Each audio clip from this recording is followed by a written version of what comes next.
Pagbati, ako po si Isa at ito ang botanist ko patungo sa pagbabago. Ngayon po ay kasama ko si Miss Athena Raka, tumatakbong USC Councilor ng Partidong Buklod. At ito po ang iyong tanong.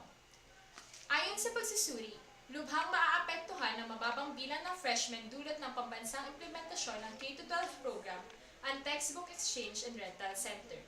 Ano-ano ang iyong magiging mga konkretong aksyon upang mapaunlad ang serbisyo ng TURC? Inuulit ko, ayon sa pagsusuri, lubhang maaapektuhan ng mababang bilang ng freshmen dulot ng pambansang implementasyon ng K-12 program ang Textbook Exchange and Rental Center. Ano-ano ang iyong magiging mga konkretong aksyon upang mapaunlad ang serbisyo ng TURC? Timer starts now.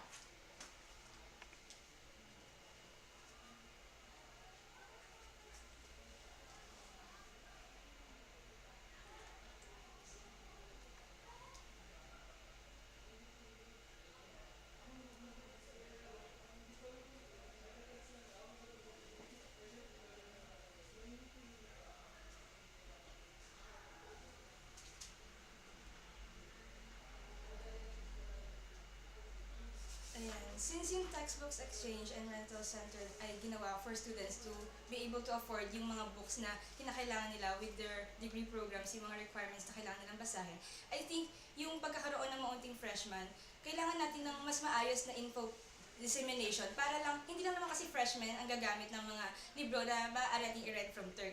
Meron ding mga iba't pa estudyante, especially yung mga degree programs na katulad ng chemistry, ng physics, ng math, na nangangailangan ng mga libro which are expensive.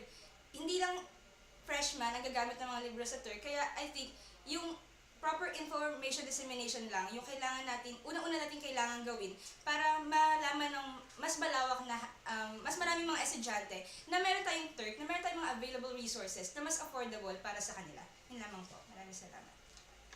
At dyan nga po nagtatapos ang ating panayam kay Miss Athena. Para sa ibang detalye sa nalalapit na UPLB 2016 elections, i-like at i-follow lamang ang UPLB Perspective Facebook at Twitter pages.